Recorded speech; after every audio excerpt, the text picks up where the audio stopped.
এবার একবার নজর রাখছে মুর্শিদাবাদের শামশেরগঞ্জের দিকে। তৃণমূলের জেলা পরিষদের সদস্য আনারুল হক বিপ্লবের নেতৃত্বে শামশেরগঞ্জ থানার সামনে অবস্থান বিক্ষোভ। রবিবার বিকেলে থানার সামনে দফায় দফায় বিক্ষোভ স্লোগান ঘিরে ব্যাপক চাঞ্চল্য সৃষ্টি হয়। বিপ্লবের দাবি, অবিলম্বে তার বিরুদ্ধে মিথ্যা অভিযোগকারী জাহাঙ্গীর হোসেনকে গ্রেফতার করতে হবে।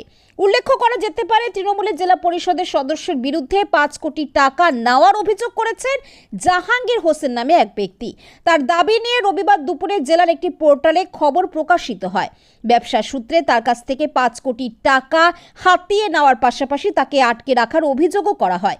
বিষয়টি নিয়ে পুলিশ সুপারের কাছে অনলাইনে লিখিত অভিযোগ দায়ের করেছেন বলেও দাবি করেন জাহাঙ্গীর হোসেন নামে ওই ব্যক্তি।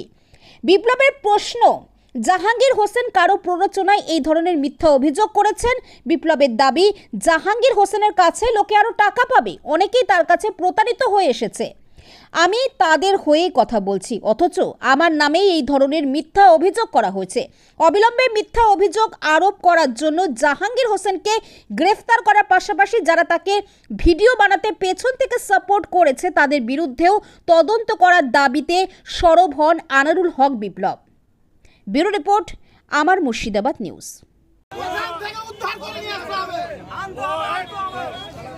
কোথায় আছে, কার কার ইন্ধন আছে সবগুলো আমি জানি, পাবলিক সবগুলো জানে।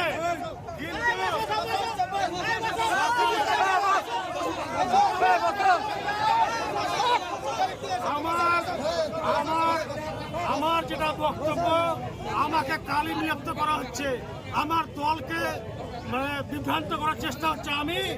আমি চাই যে আমার বিরুদ্ধে যে অভিযোগ করেছে এবং তার পিছনে যারা আছে তাদেরকে আমি জানি, এই নিয়ে মানহানি মামলা হবে। কিন্তু এখন যে আমার বিরুদ্ধে বলেছে আমাকে যে 5 কোটি টাকা পাবে, তাকে আমার সামনে এনে প্রমাণ করতে হবে। আনারুল হক বিপ্লবকে কালিমালিপ্ত করার জন্যই গোটা শামশেরগঞ্জে একগুচ্ছ অ্যান্টি সোশ্যালকে সংঘবদ্ধ করে চক্রান্তকারীদের বিরুদ্ধে আমাদের রুখে দাঁড়ানোর জন্যই আমরা আজকে অবস্থান করছি। আমরা থানাঘেরাও করছি না। আমরা চাই যাকে দিয়ে ভিডিও ভাইরাল করেছে ওই সেই বিশ্ববিখ্যাত বেঈমানকে ধরে আনতে হবে, আর বেঈমানকে বলতে হবে কে করিয়েছে। আমাদের কাছে রেকর্ড রয়েছে, আমরা বলবো না। এটা কাজ হচ্ছে প্রশাসনের কাজ, উদ্ধার করা। আমরা চাইছি যে কোনো মুহূর্তে প্রশাসন দায়িত্ব নোক, যে যারা ভিডিও ভাইরাল করেছে ওর বাপের যদি ক্ষমতা থাকে প্রমাণ করিয়ে রোগ জানার হোক বিপ্লবের কাছে 5 কোটি টাকা।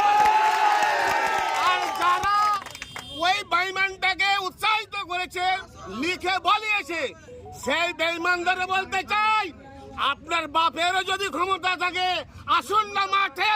তোমার বাপ কত কাজে দম রয়েছে বলেন। আনারুল হক বিপ্লবের কাছে 5 কোটি টাকা পাবো, তোমার মুরদ নাই, তোমার কিচ্ছু করে না, তুমি শেষ। এই কারণে আমরা এখানে অবস্থানে বলছি, প্রশাসনের কাছে আমার কাছে অনুরোধ, প্রশাসন যথাযোগ্য ব্যবস্থা লোক, যারা তাকে ভিডিও করেছে তাদেরকে গ্রেফতার করতে হবে। গ্রেফতার না করলে আমরা এই অবস্থার মধ্যে চলব। যে আমার বিরুদ্ধে মিথ্যা অভিযোগ করেছে, সেটা আমি বড়বাবুকে বলেছিলাম যে ওনাকে অ্যারেস্ট করে নিয়ে আসতে হবে। বড়বাবু বললে যে ওনার বিরুদ্ধে কমপ্লেন দেন, আমি ওনাকে যেখান থেকে হোক আমি অ্যারেস্ট করব। এবং যে টিভি চ্যানেল আমার বিরুদ্ধে মিথ্যা একটা অপপ্রচার চালাচ্ছে, তার বিরুদ্ধে আমরা এখানে কমপ্লেন করলাম। আমরা মানহানির মামলা তার বিরুদ্ধে করব। এবং এর পিছনে যে যতই বড় নেতা থাক না কেন, যেখানকারই যেই হোক না কেন, তার বিরুদ্ধে মানহানির মামলা আমি রেডি করছি, যে কাউন্সিল দিয়ে।